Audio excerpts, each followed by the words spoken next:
कोपर्डे हवेली गटात अपक्षांचा जोर. कपबशी आणि नारळ चिन्हाला जनतेची पसंती.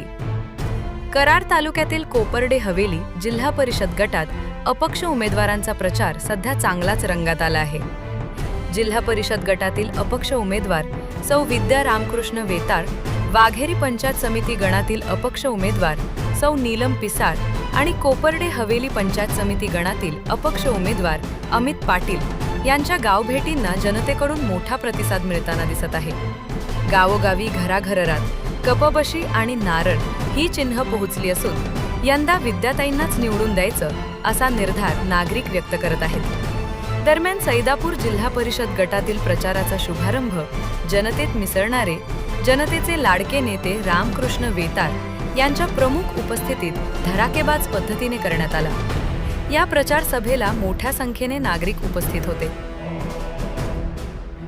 या निवडणुकीत कपबशी आणि नारळ या चिन्हांना जनतेची विशेष पसंती मिळत असल्याचं चित्र आहे. यामागचं कारण सांगताना नागरिक म्हणतात की रामकृष्ण वेताळ यांनी नेहमीच जनसामान्यांच्या अडीअडचणी सोडवण्यासाठी पुढाकार घेतला. जनतेत मिसळणारा नेता अशी त्यांची ओळख असल्यामुळे त्यांच्या नेतृत्वावर लोकांचा विश्वास आहे. कोपर्डे, नडशी, वाघेरी, शिरवडे, अंतवडी आणि रिसवड या गावांमध्ये उमेदवारांनी प्रत्यक्ष भेटी देत नागरिकांशी संवाद साधला. प्रत्येक गावात ढोल ताशे, फुलांचे हार आणि जल्लोषात त्यांचे स्वागत करण्यात आले. ग्रामस्थांनी जाहीर पाठिंबा देत प्रचारात सक्रिय सहभाग घेतल्याचं पाहायला मिळालं. अनेक वर्ष पक्षासाठी प्रामाणिक काम करूनही पक्षाने डावलल्याची भावना आजही कार्यकर्ते आणि नागरिकांच्या मनात आहे. याच पार्श्वभूमीवर सौ विद्या वेताळ यांनी अपक्ष उमेदवारी स्वीकारली असून त्यांच्या या निर्णयाला मतदारांकडून मोठं बळ मिळत आहे. आपणच आमचे उमेदवार अशी भावना नागरिकांमध्ये दिसून येत आहे.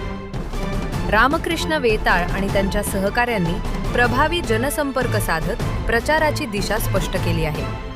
वाढती गर्दी, वाढता प्रतिसाद आणि नागरिकांचा सक्रिय सहभाग पाहता विरोधकांच्या गोटातही अस्वस्थता निर्माण झाली असून येत्या काळात हा जनाधार आणखी मजबूत होण्याचे संकेत मिळत आहेत. सध्या निवडणूक प्रचार जोरात सुरू असल्यामुळे कोपर्डे हवेली गटात अपक्ष उमेदवारांनी आघाडी घेतल्याचं चित्र दिसत आहे.